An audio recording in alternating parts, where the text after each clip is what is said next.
so sense ma hodo a edi adencheche e wo maga na mu ne sinkunwa na edi mu nkyeremu nyada eba ebesomom na ye ka mo sense mo de aboaboa no se omadwuma kasebo no ya kuriche ne nyinada ekogu yen abefo tentan kase ne so a na DLFM eno wa chensu kasebo no ebumfempa e wo DLFM yen app no na bio tinin app no so sanse ne Facebook no eye adwuma YouTube ne nyinada eye DLFM 106.9 champion teladament kasebo yi ehun foni ni video sawodo nyina nam so a ubenya bi na wahwe ede amayen emere sim wadwentena ba kenkanya na ye Facebook no so at DLFM 106.9 sada nso na ye WhatsApp no eye adwuma eye 0593 40 6565 ubetun jaje nkyira fans ma do beto dwa ni mre ne ho dia pa baje mre akenkan nyina dia ma mre sim na mom wo ya manyosma bo mode age mre na kwa o party atena ye kese na kwa kenkan na kwa je fans wonom twede amponyankopon onte nanim emfa nkyira wani mre ensem titira ebedi kasuruma kwetini bia ne sei Ghana for baka yam papa onimnyam for Charles kwadwafo so wanya ne ba bi ko efrimu ewo kita wonsa bosoma etwa mu na ye wohyehyeye no empenifo dudwase nyankopɔ ya adoma openima bosoma ebei ne da atoso nsia ene nso betodwa ewa sante mantem na sasensem we mu no ene ya maame ekosi asewa oyiyam papa dade Lumba wanya ne ba bi ko ne ho kafo edikan ede asem no kodan akɔto sɛ court emfa ohye emfa nto eyeni so fisensem bi kwaso a odwene ho a wonte ase ne court akwa tensem ben ene free Kumasi High Court abaye dem nkyeremu ebesomo enumrei edan ebuagu nipa beye dunan so ewo Roman Regia chesete bi omwom sesiye no enye kra na meka se no Ghana mampeni John Dramani Muhammad Smart dwa kyerem sem akane first lady Yamame Kunadu Ajeman Rollins wenya ne ba bi kwene okopie mu abusuafie de Smart dwa kyerem se Ghana manyina be ya baako ne Yamame akane former first lady Nana Kunadu Ajeman Rollins o maga na besie no o manidim aprapra kyiri kura Dom kuma banu dini eya Alexander Fenyomakin Edinsem Ediato International School senim se nkombomode anom nkyerɛkyerɛ mofra no eye Ghana kasa no sane ebeya ombetimi abomode anom akyerɛ na amamre ne amane atimi akoso na ba kopie mu awa sentiment mu dia mekese no antwoma nananom atrenkondwa awa sentiment mu ne wonom ayo ye kyerɛ edi etia Asabia Constructions ekyeremi se wonom akwan nyina da obɛhye owura yinsamfinhye bɛnya wɔtwentem ni wantumi anya makwan nyina senti Ghana mampeni omo na sinto no onye contract no emfemfire ne nsam Ashanti MPP Youth Organizers ebuefo ye Brian Le Champon efa eye ntro bi ene achiyeja hodo no ekoso nene ena oman Ghana ye sika sidi no enya mfinhye aduosia 60 years na osoafo a ehwe oman Ghana sika sems Dr. Kessel ato by Forsen ekyirem say Ghana mampeni ayeka do obo pama yesidi no enya hoden akode ma Ghana sikasem etimi akonanim ensem no pina ka ho na yede besem mo say oman adwuma kase odiero ha ene nsia ekiripo enkron kasa videos ne ka mo say yam papa dade Lumba ne t-shirt no ebusufia ne mo say betode na ye ne basunte nyina ye nkobi t-shirt ndo do apabia wo ba wonsa beka size a wo pabia nso benya bi say ye medium say ye large and extra large wo ba bolotwe ne nyina benya bi echeka ho fefefe pa na dukun so ka ho oba ni nyina no wo benya bi ato e wo DLFM afia na musei ebia bibi nti anadwumade ba ko mienu bi nti no wontumi ma ni haw frempenifa ahomatrofo se ne omu ninsa wo so ne mo na t-shirt ne che ene dukun wo nsenka bi ahomatrofo na 0593 0579 0579 284181 0579 284181 and 0531 356 732 Lumba supano dodo etu obetimi afrempenifo 0555 274 757 and 0577 475 343 Okoda nsuma ne important madam abanyamiche yeso distributor honum freno ewo 0557 349 401 Mama Vic ewo Franco Sport M freno ewo 0500 680 783 Bra Kwame ewo da command circle station obenyadom choba freno 0244 094 Madam Edith Kusi ewo Dowenya freno 0246 601 004 na akenka fo ye se nkondwa a ye hwene ten asentemu a ejire dem ne yebeso ba nimre no tia mejeso eye wowofa Nhyiraba Kwadwo Sammy bi mene Adjoa Agyei Sikapa ye dan ye hone ye ba de kasebo ne kire mwankasa ebeso mo nansa na me wofa ase kokofu sewa na wo sidi ye kasebo no eye de anya sekutu sebam enya de ni bia sekutu sebam ye mwachigo sekutu sebam midian kokofu sewa sekutu sebam DL kasebo de hinta no ne pa hontoma DL News.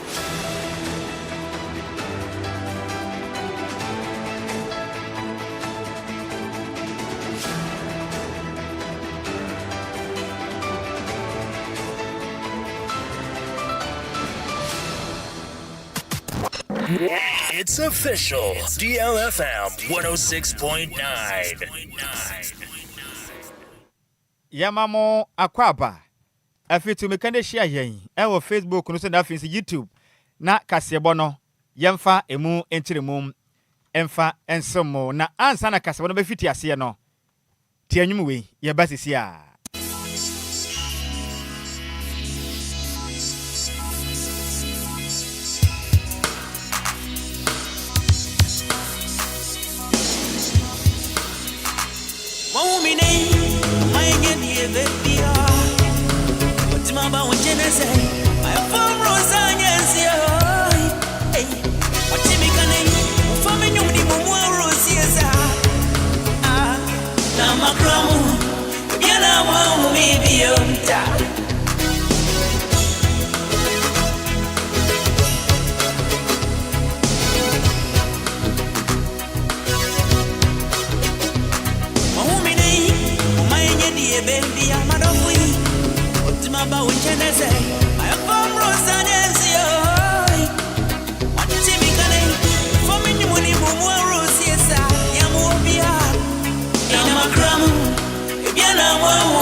DLFM 106.9.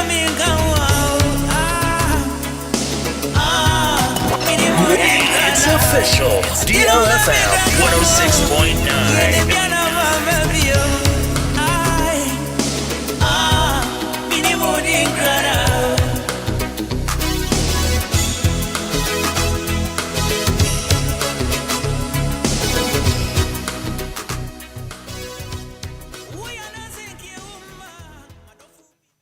Empenifo say yedu amanfon so a na yaka yanom na wotenwum etwagu yi a eyam papa Daddy Lumba a wanya ne ba bi kro enwuma de da so eye makramom na de enti ene enumre yi ye de enwuma yi ehye kasebo na se no ene sei Ghana fo bekaya na eye kitawonsabo suma etwamu yi ne da na toso aduonu nsia emfempem mienu ne aduonu no mu ena bena ebo eto o magana ena afi wiase nyina yam papa wanya ne ba bi ekro Daddy Lumba eka nkyene eguye eda memenda ahomanate ena no misenti yam papa Daddy Lumba abusua ana afi nso abedwoko a wopae se wonhwe yam papa ayiye entotoye so bomoden eya nhyehyeye eden krata eba bonten ebeka kire Ghana fo se Yankopɔ ya adom na abrewa eyipuma kwan mu a yam papa Charles onyimnyamfo kwadwofosu adodo abonom na ne se Daddy Lumba na yiye no beba so ewa sentimental mu kumase na da no ebesi openima abosu akɔhye mu yi ne da etoso nsia ene enson eda ne beya memenda ene kosiada ewa sante mantanim Baba Nyala Sport Stadium ewo kumase na se beto abonten pe ena yam papa Daddy Lumba na wokafo a odikan ya maame madam ekosua sewa fusu eden krata efa anula ya so ede ba abonten se yam papa Daddy Lumba na yewu hyehyeye no eyade a abusua eyina si nkyɛn efe nso se yehwem ne ya papa ne ho kafo de a oyono nkuto no ye ne ho kafo a emerama ho kwanti yam papa Daddy Lumba yie no enya de mama ho kwan ma eye na baso ewo mra emra ema ho kwan se obi nkwa ye wamra ono no ne nsani mu biem nana no senti odi asɛm yi ekɔkɔdan eye Kumasi High Court ama court edi kan kwa asetene di kan nene ɛna court ɛhyɛ sɛ ɛnɛ nso abusua yɛn papa abusua ɛne yɛ maame akosi asɛwa abusua ɛne wɔn lawyers formula court na asɛm no wɔnom ɛhwɛ baabi asusan ɛde bɔdo hono bɛfa ɛwɔ sansensɛm num nene ɛma court ɛkɔ asetena no court ɛgyina sie mu abɛtɔdwa akyire mu a ɛnkrataa hodo a yɛ maame akosi asɛwa ɛde kɔdan court a ɔkyerɛ mu sɛ yɛn papa Daddy Lumba abusua ɛnya de a wɔnom betimi ayɛ na yi no court kyerɛ mu sɛ saa application no ɛnya de bɛma no agyina ne senti court anye yɛ maame akosi asɛwa ɛmra nsɛm ɔde kɔdan court no antomti no ne nyina ne sɛ court agyina sɛ ne kyerɛ mu sɛ ɛyɛ abusua panin mekyerɛ pɔkɔso ɛkwana abusua panin Kofi Owusu Boahen tumi kita no sɛ yɛn papa Daddy Lumba yi no obetumi ahwɛ atoto ne ma prapra kyerɛ ma yi no ɛtimi abasunti ɛnɛ court asetena kɔ yɛ mu no ne nyina ne sɛ yɛ maame ɛkosi asɛwa ntansa ɔde kɔto yɛn papa Daddy Lumba ɛyɛ su sɛ ɔmma ɛma soɔ openima bosoma yɛgome ne dɛtɔ so ɛbɛkɔ hyɛm ne dɛtɔ so nsia ne nson no court anye enkrataa no amfa atumunti ɛnɛ court asisi dua sɛ yɛn papa yie no abusua panin Kofi Owusu Boahen kyerɛ mu a yɛn kantra Ghana fo nya sɛ nkɔpɔ yɛ papa yie no ɛpa so ɛwɔ December bosoma di yɛn ne dɛtɔ so nsia ɛne nson ɛbɛtɔ dwa ɛwɔ Santementem Kumasi Papa Nyala Sports Stadium ti obi anya krado ne nkwankwa tai busa ne kyɛ papa yie no wɔnom nkɔprapra kyire krakra na okyerɛ mu a ɔsrɛnsɛm twerɛfo yi ma twema no fia sɛ sɛbe pen na atenie abusua pani atem yɛ maame akosu asɛwa atem die yɛ maame odobro ni atem die ɔkyerɛ mu a munyae ɛnyɛ evita sabe obi abusua mu nsɛm die Ghana nie yi wo sɛ ho sɛn ne sɛnte yɛ papa yi na ɛba so na mu amudi atade munyae yɛ papa abusua pani a ne din di Kofi Owusu Boahen de nsɛm sei ɛgya di yɛ kasebo Adi amaye kwato no adi amaye aye no ne mabusua kɔtena se de yɛ pɛse yɛ ɛne yɛ bɛyɛ obia ne aye no kwan ya bio ɛka de abusua panyini ɛbɛka enti mu nsɛntwerɛfoɔ no nso adidi atam no bebrebe no ngyae obi abusua mu asɛm mo yɛ yɛn saa abusua panyi te sɛ me mo sɔre atamdidie ɛnso betumi awo bebree ɛne nti no sɛ court na ka wie yɛmpɛ atamdidie ɛnsɛm biara ɔsi yɛn nkosiesi yɛde ano si yɛne abusua no nyinaa bɛka bom na yɛyɛ adeɛ ɛyɛ na abusua no atena hɔ ɛnkɔba sɛ Daddy Lumba yɛ nti yɛ wie na abusua no asa yɛpɛ abusua a ɛde nka bomu ka me kasare na me kasa sɛ yɛn tie nsɛm bebree firi ahemfie yɛte nsɛm tie amane ne amamrɛ ɛno nso ɛne yɛde yɛ adwuma de yɛmfa kikikiki nyɛ adwuma make sure sɛ adeɛ bi a yɛyɛ bia ɛyɛ enti ne yɛde bɛdam lawyer-foɔ a ɔmo nso kɔtena ase Jaja hwɛ nsɛm lawyer-foɔ akasa wei akasa still yɛpɛ peace ɛnyɛ sɛ yɛde bi ma na yɛyɛ sɛ a na yɛntokwa yɛpɛ peace na yɛde yɛgyina mu san sɛ yie ne yɛne mu nyinaa na ɛyɛ ɛnsɛntwerɛfoɔ mu a na mobɛba abɔkɔ dawuro ama nneɛma nyinaa atumi awie pɛyɛ ɛne a wote yɛ yi ɛyɛ yɛn papa Daddy Lumba wanya ne baabi ɛkorɔ abusua panin pakɔso ɛkɔna abusua panin onimnyamfoɔ Kofi Owusu Boahen fosu ɛne ɛna wote yɛ yi enti yɛ papa yɛ na nkɔpɔ yɛ atoma openima bosoma bɛkɔ hyɛ mu ne de ɛtɔ so nsia ɛne nson ɛbɛkɔ so Santementem Baba Yara Sports Stadium ɛwɔ Kumasi sɛ ne nso bibia nsesan yɛ ɛyie no ɛba so nti yɛ nyinaa yɛnhyɛ ne nso Baby Sika Kwadwo nti dade ɛyie no ɛba so ɛwɔ Santementem Kumasi nti Ghana fo nyinaa ɛnhyɛ ne nso edu hɔ no mo bɛta yɛ akyi ne nkɔ yɛ ɛyie no fɛfɛɛfɛ ɛwɔ hɔ nti ɛyie no yɛkɔ nti mo bɛtɔ mo ntade no yɛ nyinaa yɛ den yɛnkɔ Daddy Lumba se den adakatea na meboa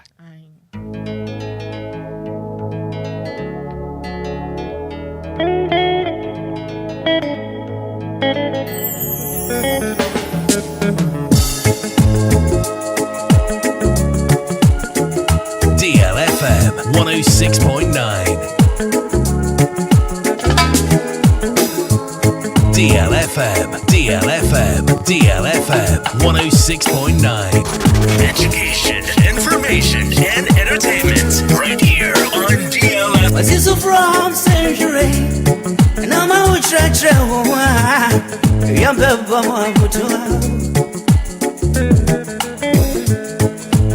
from century. And I'm out church. Let me back that's an end to himself. One yes, I see I can't tell so. Emma to him, poor Jay. Neon Fatiani video. Konom Koya, what you are. Sorry, I bet you can't convince me. See me, meet away.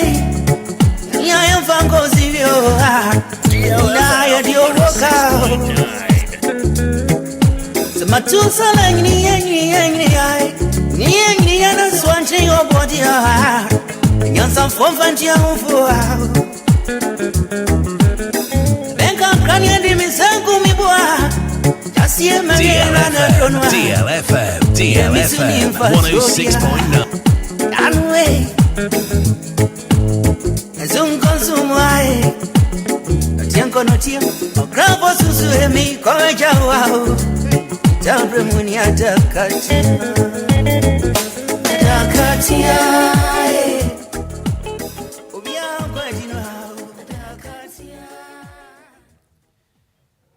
Empenifo se yedu amanfo so ana yakaya anom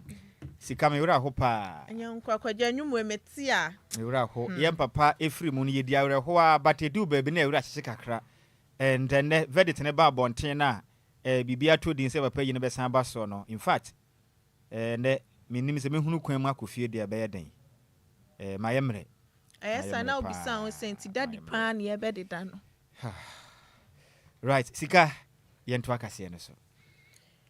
Yentoa kasebone so na nipa beye dunan omo ye construction na ye adwuma ni bi eyade edan ebuagu omo so ewo architectural eye engineering group eno ewo Roman Ridge eno ewo nkran hanom na eye Ghana National Fire Service for edinsem tujwa echemu se eye nipa dunan omo prapra mu adin no omo dibi e de quarter T7 eye military hospital sanso ana Ridge hospital omo hwe se a doctors for ebetimi ahwewom na omo ho etimi atowom na bra omunyantie na yade a National Ambulance Service for any police for be come ho ema omobo omodin ekọ bia ya asem na sise na ebeyom betimi akohwe na ekoso ewo honom na kwan ya fa so edan no ebugu omoso de anya ade a omunim ho hwinto omobo omodi aye nhwehwemu ede afa ho na Ghana National Fire Service for ede ato site manager nim se eye dwumadi ahodo a wodi ewo site ni so nina wonjai na omomodi antwe kopem se eye nhwehwemu no betimi akoso awiansa na watimi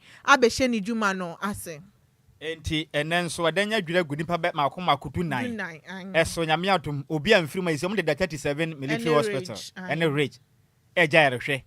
edanya boso 10 story building na ese contractor no samle ni minim se cement na ngum anasa anyo ross na mode ya ne susuade a ese mu hwe ne ye okrum ha wo se densi ni de adihye na prew mo prepre na anu oden pa ne ye bo se nyame nya adom na onfo mo nkwancha because nkwanche na no oden and oba Facebook no so DLFM 106.9 ye video na to sundu ba benya bi na wahwe di ho adanse ehu pa a contractors eye adwuma na denya bo so 10 edwira gu omo so na obi anwu ya esat now sisi ade nya ade obi awu ene biam ko pie mu so nya ade a doctor fo akire se obi awu na mom o mapira anu oden pa na kwaja no nya den se we kra Nyankopon ne da nase se dan ya to aso 10 ebuagu so na chese we pira we free man Nyankopon kra ne da nase Ghana for team de come share on Facebook no so DLFM 106.9 but abehwe said the dana ye pa ni pa hye ase a o man yi mu in fact edin o edin pa ye wadwuma ye contractors ye besere mo ada muji sika munya adwuma ni ye mate na mo de Ghana for nkwa grato predodom ye nto akase bo no so kofi na ye nkwa ye nim na ene Ghana mampani John Dramani Mahama obono modin tietia ne cheche mu ekopie mu ewo akane oman Ghana ye first lady Nana Kretu Ajima Rollins fie etime ede ya konsem ekokoma abusu achirim say in fact ba mo wo wa ha oman Ghana pa say ye akane ye former first lady watimi agye ne nkwa e de afiri nsemum na Ghana man pani John Dramani man kopiem no kyerem say in fact ya maame Nana Kwadwo Agyei abobra pa na modern ba akwapo wasom oman say first lady enfinhia no maako dunkron 19 years ebinsi omaga na bakosem da na nya de bi besimpo efiri say omaga na mra nene watumi akyese omampani ne yemfinhia nwotwe ente maame akane eye first lady in fact ye mo na baso fisi wasom so papa Ghana man pani ko no nko a one ne ho kafo ye maame first lady Lotina Mahama NF so my Ghana ye chief of staff Julia Deba ne penifo pine ne kan ho a wonom ekokopie mu ewo ye maame a wanya ne ba bi kro efie na Ghana man pani kasem no den sema di say ye maame ye akane first lady Nana Kwadwo Agyei so abobra wo hwe woman empowerment say wo mo mba no nkasa mba e ma fa hodie e ma nya adwuma ya wabobra pa nti o my Ghana ye wo moden ya ne yenhire ne nyamti nyakopo ya adoma ye maame ayie no Ojes ne naso Ghana nyina bebokum eye punkum akwakoye maame ayie ewo man Ghana demunti ye nyina yenhye nso ye maame Nana Kwadwo Agyei sayie no ye kwa command state barrier ewo man Ghana mo nyina ye kubi ekwa kwate na Ghana man no esie no ewo man no edimu Ghana man pani echirem se ye nka nkyere Ghana fo nyina se ye nyina ma ye ho yakwa na maame ayie ndie ye beba kwaprapra chi no chirem a one ye maame Agyei Kwadwo kohyia ye ewa santen ma yes wa sentiment ma in fact na ho odin ye pa na bibie mpo ne ho no ma na kire se maame obewu ene okwa kofum no bo man wakọ sane eye book of condolence e ka wosensem e de kire ye maame Nana Kwadwo Agyei nsem sei etudwa e wa ye maame fie ho no. The last time I saw her was at the Asante Hima's funeral, and she was a lively self. I mean, there was nothing that could warn us that in a few weeks to come, she herself will become God's own. But like Nana said, all of us will be called one day by God. We don't know when. And so we extend our condolences. Nana Kwadwo set a record in this country, the longest serving first lady, DLFM 19 solid years. 106.9. And with the constitution we have, nobody can ever break that record. The maximum anybody will do is 8 years. And during the 19 years, she took women's empowerment as her focus. And we know the work the 31st December Women's Movement did all over the country. Even up to today, when you go around the country on the campaign trail, you see evidence of her work. Either oil palm extraction projects, Gari production projects, and they're still operational. And women are using those income generation facilities to improve themselves and their children. And so there's a lot that can be said, and I'm sure that when the tributes come to be written, we will have a wholesome story about her role as First Lady in Ghana. And so on behalf of the people of Ghana, the government, I want to extend our sympathy and condolence to the family and to say that we will work closely with the family. We're waiting for the family to meet and tell us what their desire is. I just want to announce as president that we shall give her a state funeral. The family can do the traditional funeral after the state funeral. And so once we know what the dates are, we will do the program and the state will give her the full honors that she deserves as our former First Lady and Mother of the Nation. Eni awoti ye eyo my Ghana man pani John Dramani Mahama.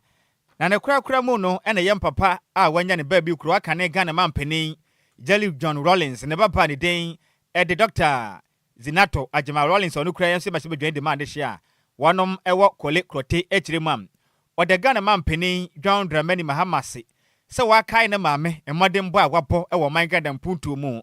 o kire mi se ne montu a o man Ghana man pani pese otuo na o sie ne maame ewo man Ghana nyina dimu no yade anani so no de na se paso de no nyam hye kese wei eba be hye ne maame. Memories fade when it comes to the deep, long-lasting relationships that surpass partisanship in politics. And I'm very honored on behalf of the family that you have made this announcement that she's going to have a state funeral. I would also like to extend our appreciation for the 3 days mourning that you actually declared in her honor. It's a difficult time, but the outpouring of love and the show of support, and even on the day, your immediate response was so encouraging, and it made us realize that it's not just a case of our mother has passed, but the recognition of who she was to everybody, as far as being a statesperson in her own capacity, but a mother who touched lives personally. Your Excellency, President, we are honored by your presence here today. Your words have been very encouraging to us. Indeed, as much as a shock as it is, you have. Any awoti ye ayamashebedwani edema de hia wonom ewo kwole krote a ono ena yem papa wanya ne baabi ko ana afinso ye maame a wanya ne baabi ko mekire akane omanga na mampeni a wanya ne baabi kro Jelly John Rollins ena afinso our former first lady Nana Kwadwo Agyei Rollins ombaba ne den the doctor Zinato Agyei Rollins nene ena woti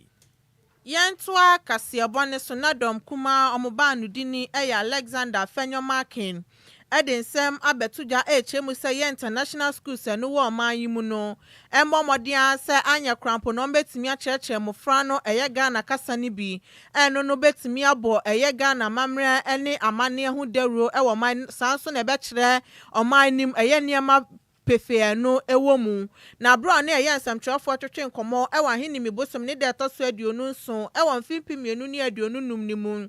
ana afutumra ahyebedwani ali tuja na ochemu se ade amfimpimienu ani du wotwe no bomode ade saasemu ya asatumra ahyebedwam na emom anya ade a omupebu aye na emom so international schools no ebomode atimi kire mofra no Ghana kasa na eno ebetimi abo man Ghana ye papa na ochema international schools no betimi aye niam omu ye ni na nem anya krampo no Ghana kasa ba ko krampo no ebetimi aka ho sa na ebe ya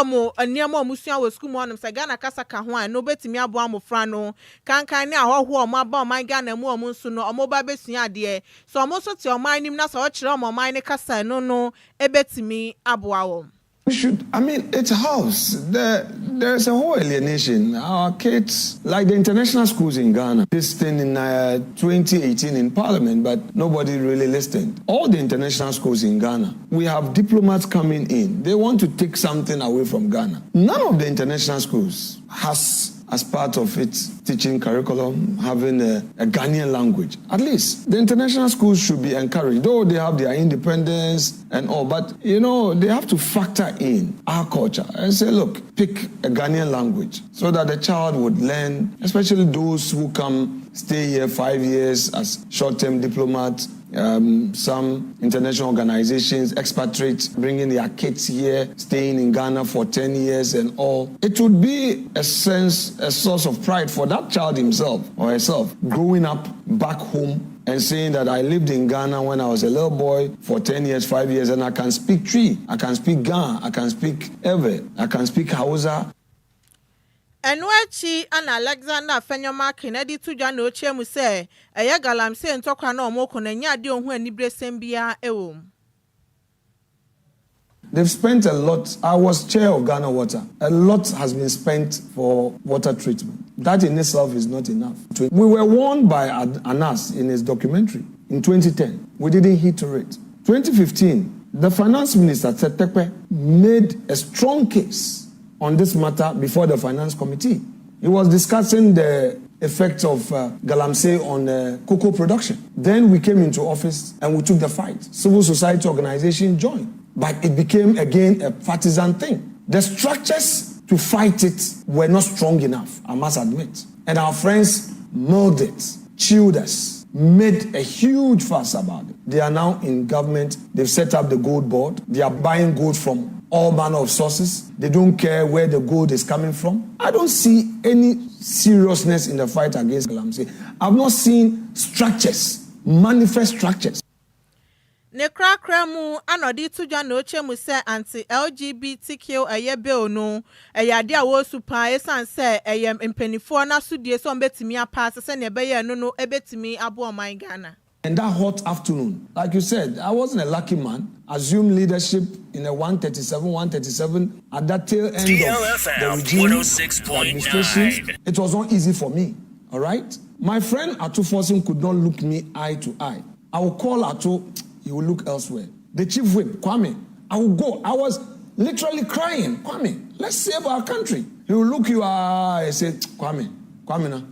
You know, it's not me. Oh. Then they will be tossing you. Go here. Go and see this, our big man. You go there. Midnight. Early morning. You go and wait. They say, oh, okay. Then last minute they say, oh, it's our boys. It's our, you know that kind of plausible deniability, that game, eh? They will say, oh, it's the back bench. Then some judge will come in. I'll call Sam. You at least let's compromise on this. Then you also, I'll get back to you. I need to talk to my bosses. Meanwhile, the same bosses are saying you are the problem. Look, it was not easy for us. But I also realized that they knew that they assigned the mind of the population in a certain way, and they saw power.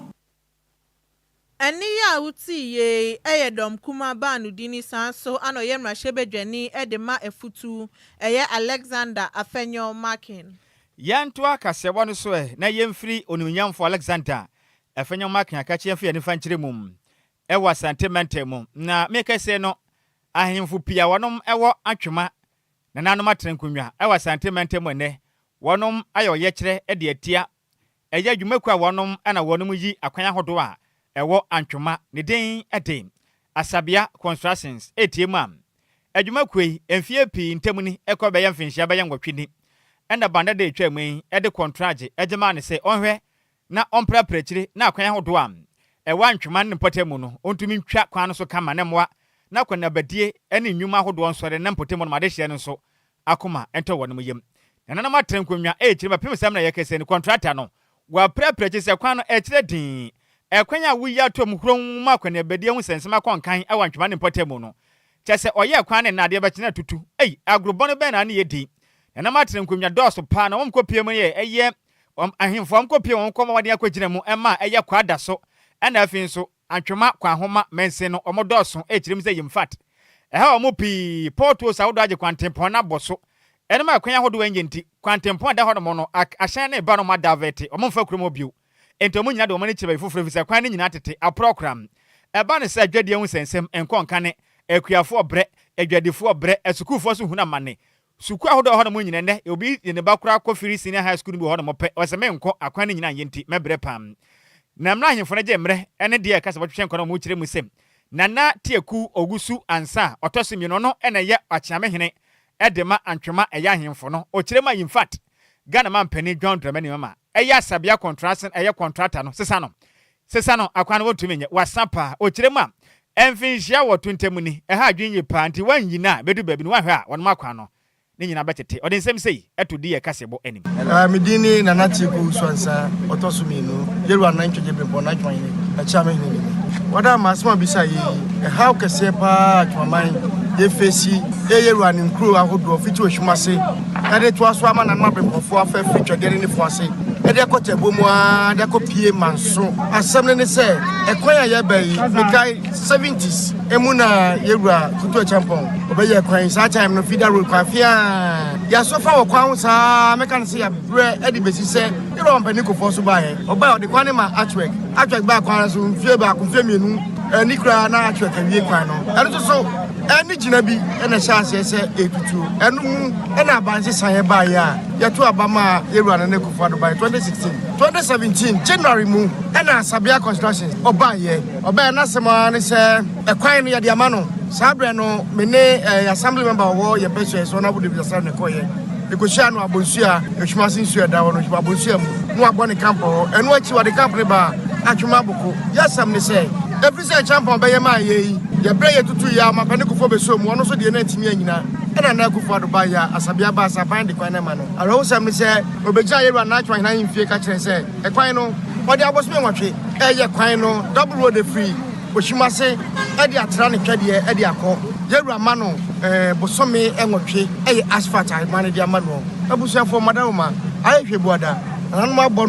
bonua demonstration ni wo we kire de omafo aye bia assembly member David Asari wo water chimane de chemo so waye bia oni ni fahine ono so wo ma yeru na chimane at the press conference ahodo and nanuma mugina ha megini se ebi mu ho a anya first time amode ba kwan so ede ba ufro hwumase afra eni a oti ye no kopie mu awantwema kwa homa na matrenkondwo no eneye achiamehene ne den ede nana tieku ousu ansa otoso emienum nanuachi ena ahemfo ekopie mu no doso pam antwema ni fahene nana afriye techi a otoso emiensa ono kure ya nso obo adwumade so dikro ewo denchemo so sanso na nana owuredu eye akrokrompe eye akrokro eye penin ana afi nso antwema akwamo hene enyina akasaye na no achi nana afiri ye techi kirem say in fact nsemi ha ekwan se de yekono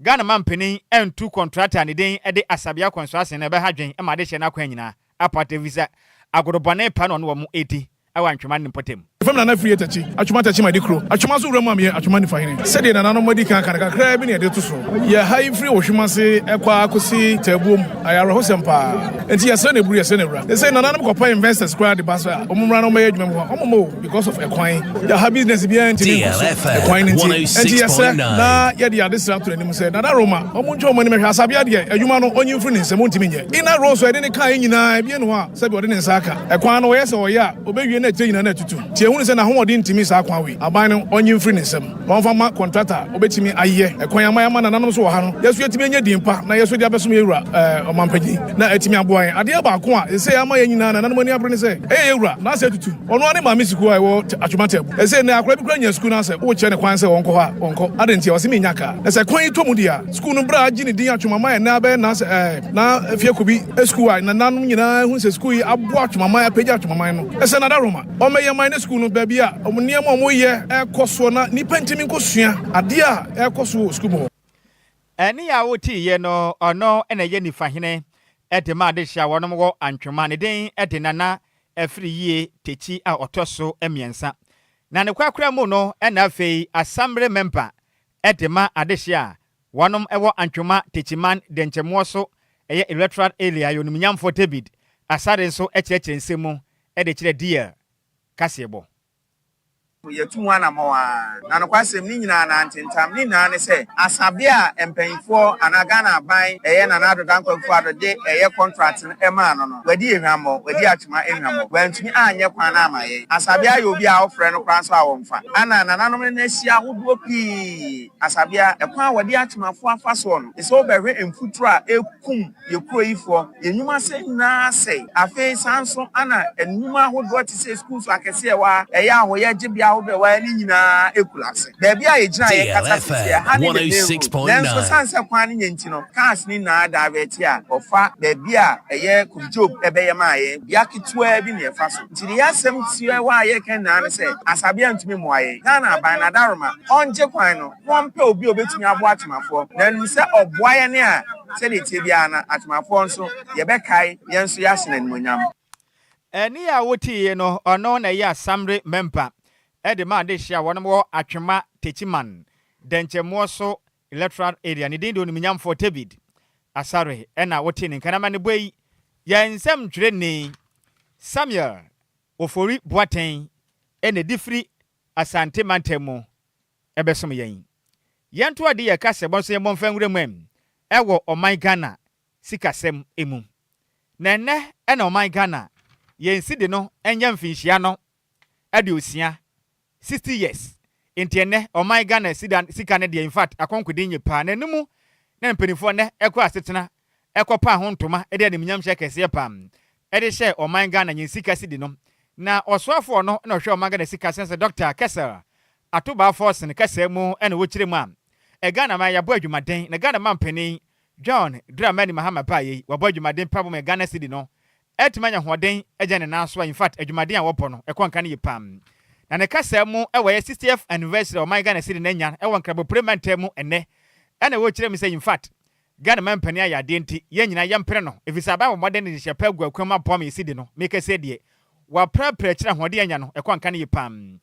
aswafo kasa mu bio ene wo sere Ghana foi osere mu ada sika ba ko pa etum de dwuma o my Ghana mu eye Ghana city si pe ye ni $, eni nsa wo so osere mu ada mo amotonto dan ena behu meda no eye $, euros o sedepi enya dwuma bio yembo moden emfa yesidi ni dwuma enu kuto na yesika eye Ghana ne nyina yemmo na Ghana sidi no yemmo ye ho ban na enkokoden wa mayim. As managers of the economy, we have remained steadfast in our duty to ensure a strong cedi and a very stable currency. Our commitment to fiscal discipline has contributed to the strengthening of the Ghana cedi. We want to use this opportunity to commit that the government of Ghana remain committed, and we shall stay the course to ensure that the Ghana as managers of the course to ensure that the Ghana city remains stable and gains, as we have seen, are being maintained. As citizens, we have a role to play. And let me repeat this. As citizens, we also have a role to play. We must maintain the sanctity of the city as a legal tender by preserving it with dignity and protecting it jealously. We must all be vanguard, and we have to ensure that we are all vanguard by ensuring that the city's value is maintained. We must be eschewing the act that seeks to undermine the value of the currency, particularly pricing of goods and services in foreign currency, the US dollar. Let me use this opportunity to once again stress that as Ghanaians, the Ghana cedi remains the only legal tender. The US dollar is not our currency. The cedi is our only currency. Any awoti ye ayo penny pon yo swafo or share or my Ghana circumstance on the day the doctor Kessel Atoba Forsen na enwachi no na Dr. Johnson Esiama Pandit ono ena ye governor e de mo man Ghana esika krabia kubatan mekire Bank of Ghana ono so de nsem to dwa kirem se Ghana cedi no enya hoden pa menne ye inflation ne so ate aba begina eye 9.4% e wo ye September bosu metwa mu mfim pemie ne dunu mu afi nso Ghana cedi na nya hoden eje ne naso akonkoden ma meke se de watimi anya ha mu chichemu aduasa enson 37% a wade akon edi $, eye nkunem ti Ghana fo ya ya de ye mo yensem emfama ban ni hye pod ye gu akomode bo ma Ghana cedi no akonkoden e wo mayim. Under the leadership of His Excellency John Dramani Mahama and Her Excellency the Vice President, and through coordinated, difficult but necessary policy actions, I'm happy to say that Ghana has turned a decisive corner. DLFM 106.9.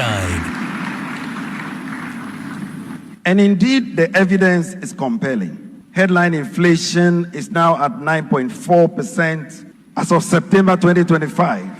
and we expect it to end the year even far lower. The city has appreciated by 37% as at October 17. And according to the World Bank, it is the best performing currency in sub-Saharan Africa for the first 8 months of 2025. Our gross international reserves are currently around $12 billion, which is providing a robust cushion against external volatility and restoring our investor confidence. So, Nekura mo no na Dr.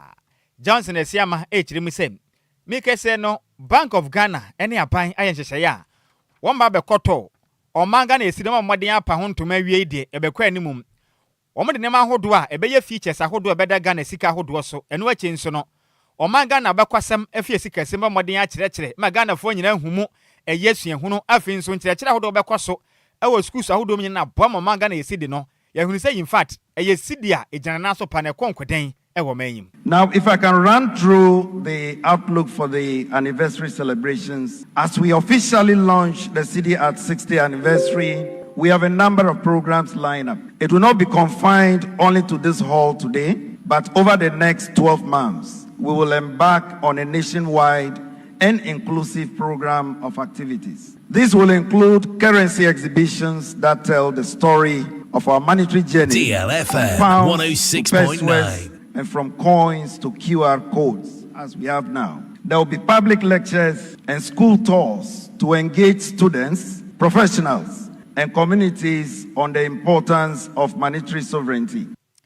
Any awuti ono ena Bank of Ghana governor Edema Omei mechira my Ghana sika kubata no ena tano ne din Dr. Johnson Pandit Esiama. Na yenyina we so na yankenka madwenkyera mode apani bi emfama visa yanyane sa yane mu benya sempa na yemfa Facebook so abeta mu pa se prema ni abomu etem papa na Janet ese edu de aba na o se waya de ba ye de minim de we amekan no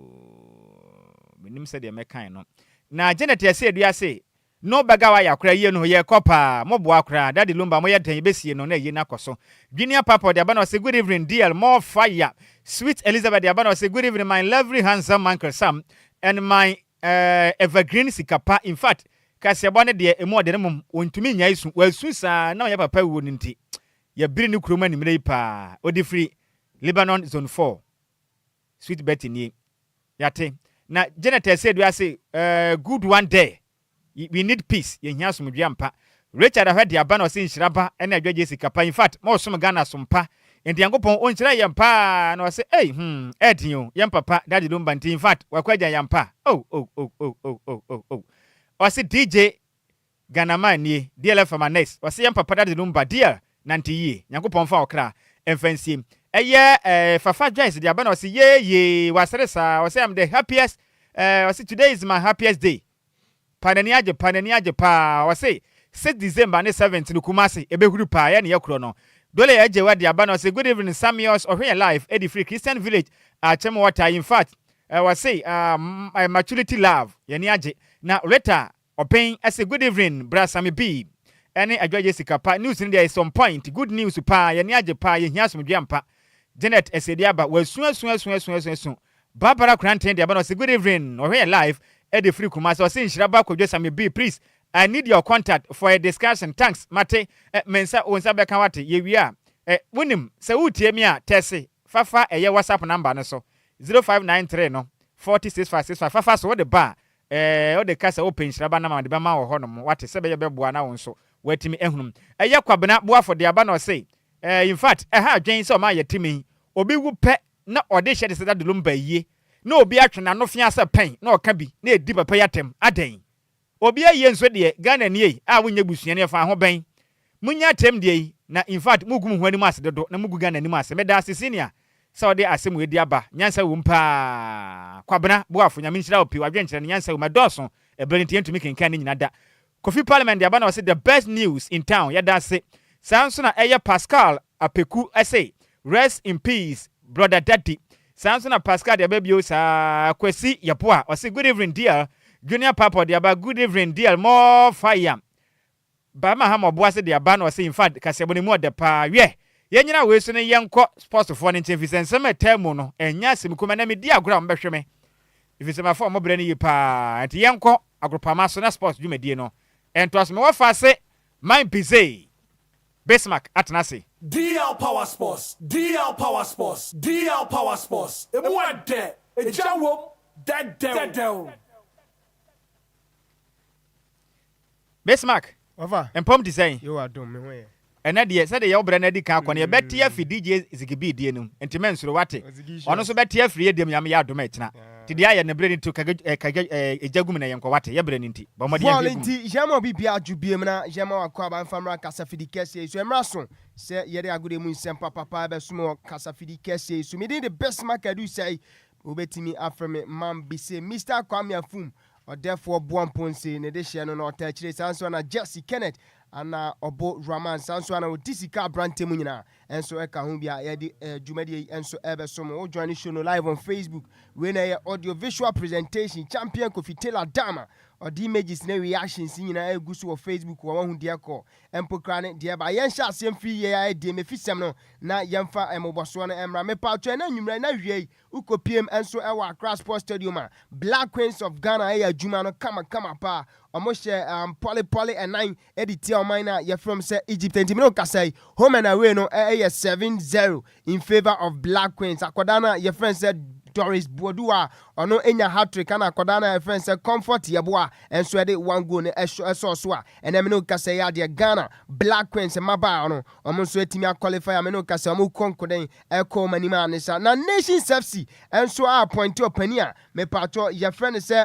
Frimpong Manson any Abuaje da Costa say ne omo mefa adwuma no after say omo ball penny friend say Kasim Mengelo Kansi and Johnson Smith omo na si to say ne omo ntimi ni omo nya adwuma no confirmation mete and say coach I friend say Frimpong Manson any Abuaje da Costa ana ne omo so akofa Nations FC dwumadi na yeden komani nyina ema wo dwumadi nso na Mediama Sporting Club enso so point to penny friend say James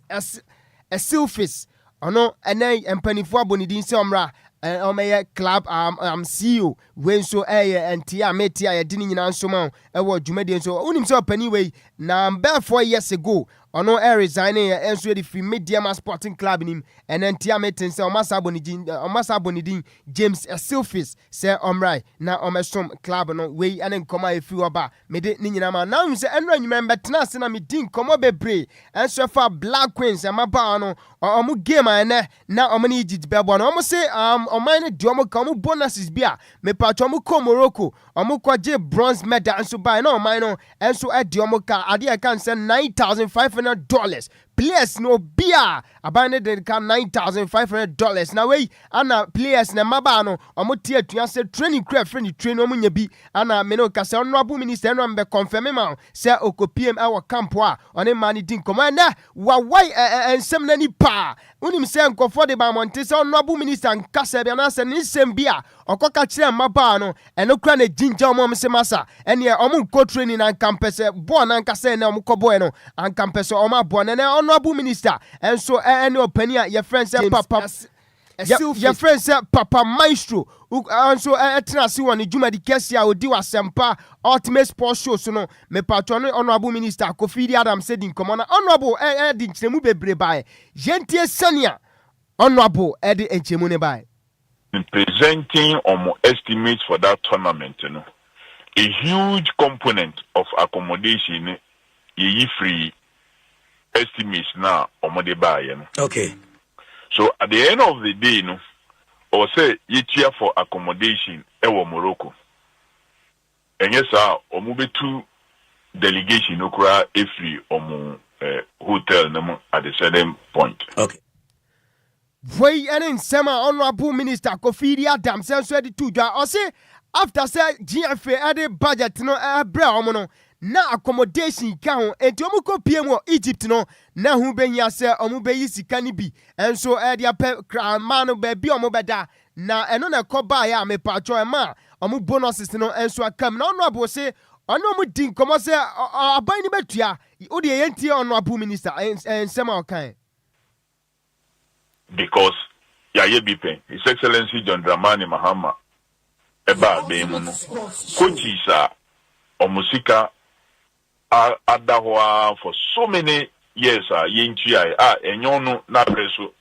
and I for those coaches, and I Pamo. He made sure say we clear those debts. Okay.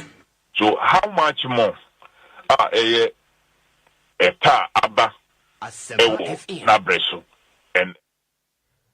not just a way and come honorable minister say on him maba any dear or say Obaka say not Ghana at the coaches do one now and so I can a buying buyer or my back cleaning or coming in a chairman on us still am I sit down now honorable unim say baby I some no conene in your honorable nase nebu yefuan say or say Black Queens one free each and I say Morocco buyer omukwadi third position and so our man wafkono Onwa tuni bottom ska $100,000 wait and free ministry onwa ni bottom ska ana His Excellency John Dramani Mahama and so eto onwa ni bottom ska 500,000 Ghana cedi at the man say we are abasobody mu bonuses ne baba yenti honorable me amene wo ka say personally enye even ministry no I gave them $10,000 5,000 on different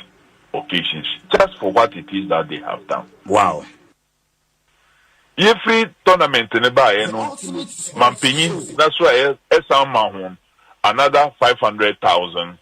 cedis. Say. Not just a way and Chimua honorable so Chiremu at a time. Open your face, Papa Maestro, and so say, I was some ultimate sports show, Jumadian so. Now, honorable say, Oma, a man in Chemu when you now still. And my bar on it to meet Gina and Nima catchings and Massa Sikana and bad training, Janko, Yentes and honorable training. These girls looked at our face and told us, without the money, no, Omun training. Asempa FM. And I said, so if you don't train, my last opportunity to train, no, and this is one trainee, Mobile then, Wakwakobo competition. Voya and come honorable minister and so Eddie now only say and when crowd a Ghana for Yankan was sembebre. Dear Ghana for no me concern pa not to say obia so over other platform obia de na no atuma okabi ene se honorable akachira girls ne se masa mumbo amunko esa se Ghana de be ya ne se FIFA be bani aya ne 2 years na 2 years na chi mo sebi mo betimi mo mre betwam ubon se ye be senya girls foforo mo so be beginam I represent Ghana way honorable say one kasa da yenti honorable. No, maybe CAF may take a wise decision of saying say omube bane on minor for some years, but on minor there a beba back. Now so what come who take his decision now Emma Sadi and Bayenu, you will forever for the rest of your life no eben until with that tag on you. I said Where ya openia your friend say Honorable Kofi Adams ono Minister for Sports and Recreation ana yetenen kanu yemfiri Honorable nsensem nim na yemfo ya ni kyerem wonsem fufuro me pacho Honorable ba ko so asem wa we no Honorable Patrick Yabuama ono so kwakyerem ose masa Ghana football no tia na tiba form papa onim bomu yenti Honorable Patrick Yabuama. Our league started declining some years back when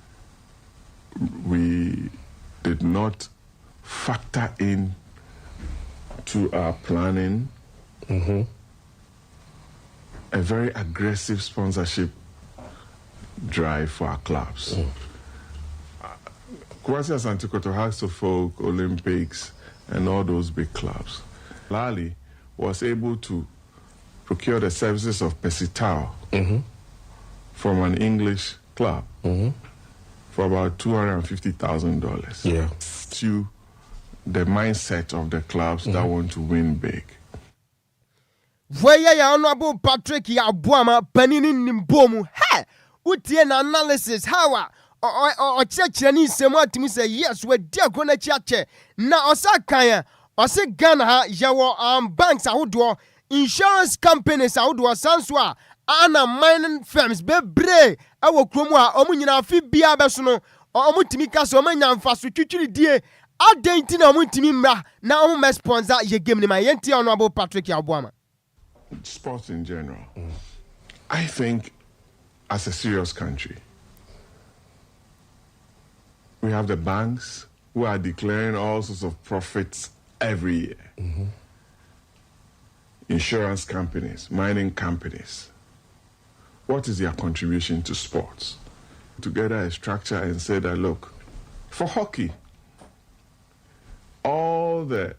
savings and loans companies, their association, we are going to incentive to enable you put together a sponsorship package towards the promotion of sport, hockey.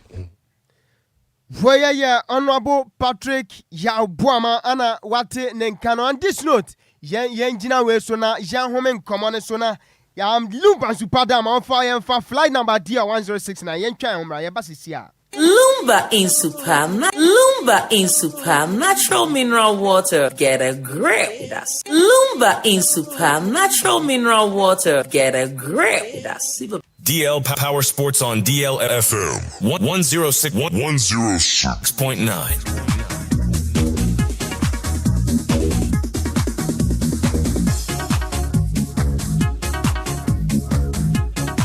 Lumba in Super natural mineral water. Get a grip.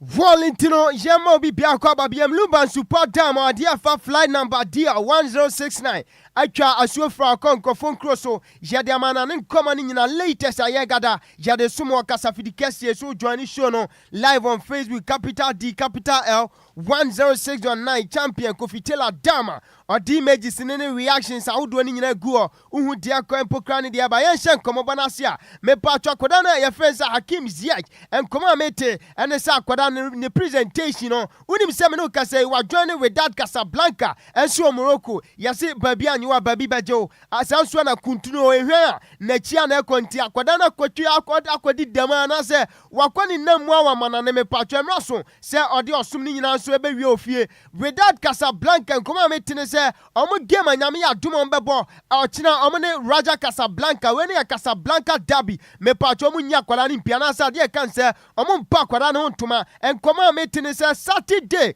ana omo be pa kwara na ye fence Hakim Ziyech na ntoma we ye latest eba me di ni nyina ma na after El Clasico Sunday to dwa no me pacho Barca players ni bia fu omo bu fu papa ni nyina say de Dani Cavaya ene Lamine Yamal Nasraoui Bana enso eye wago prama no so no akwada na ye fence Lamine Yamal no be confirm ma say ono wako Instagram wako unfollow akwala na ye fence Dani Cavaya sanswa ana Pedri Gonzalez ono so unfollow akwada na ye fence Dani Cavaya Gerard Martin na obi aye bia wo Martin ye bi wasam brutal masa Barca players no akoda we ne mode more form ono so buafu wako mfulo panina ye fence Dani Cavaya we latest eba not just a Spanish boys makacho say openina ye fence Luis de la Fuente o adwuma ye papa pefi say Spanish boys no omubu afu omu a we latest eba me din nyina ma ye fio ye nkonsem from ena anopa Barca mpanifo enso e hodi emergency meeting where for akoda na ye fence Lamine Yamal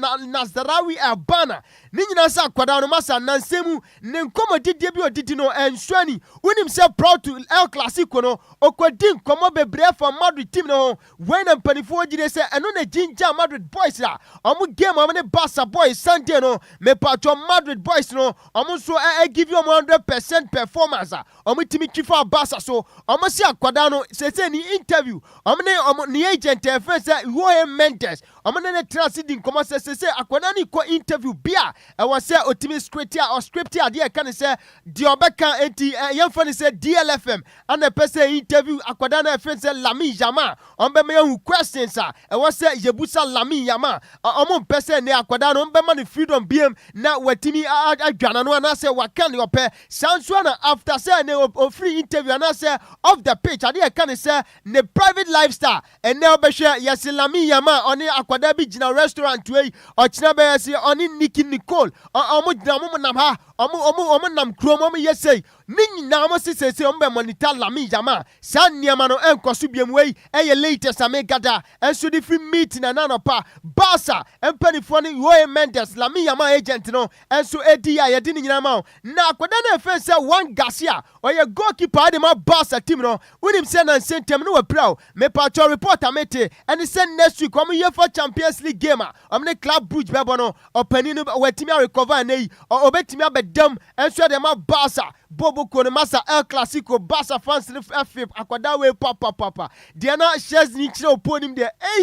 yeah asemo na chese we a reporter eba say akwada say your friend say one Garcia ono so betimi aginam atimi adaponim e de ma Barca against Club your friend say Club Brugge everywhere yemfo common pinama e wo dwumadi so Inter Milan second goalkeeper akwada na your friend say Joseph Martinez me pa twa no pa reporter mete ene say akwada no wakwanya kwanhia na akwanhia nim no opani bia wedi 81 years otini hwiche mu mobrowa on the economy baby akwada de ka akobonama me no kasai emergency team ne rush here sen kombetimi ahwe na oma Japanina me pacho wedding fie 81 no ombetimi agene kwana so antentam akwada na ye friend say Joseph Martinez wetimi de ne ka no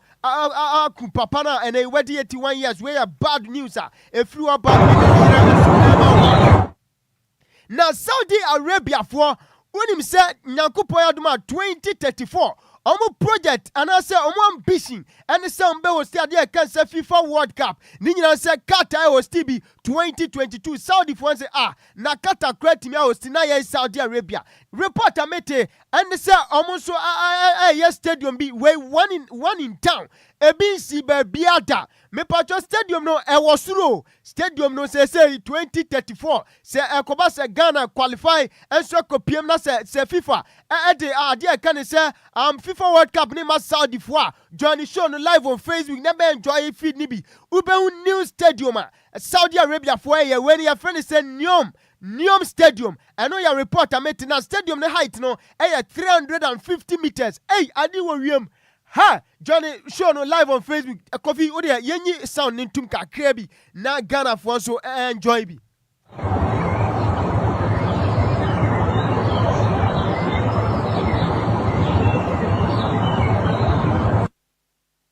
Why stadium chese Saudi Arabia for na si na we na be accommodate spectators ade e kan say ahwefo no 46,000 capacity ana stadium we enso afa na ya busa mpanifo say e be costume say almost $500 billion so $500 billion.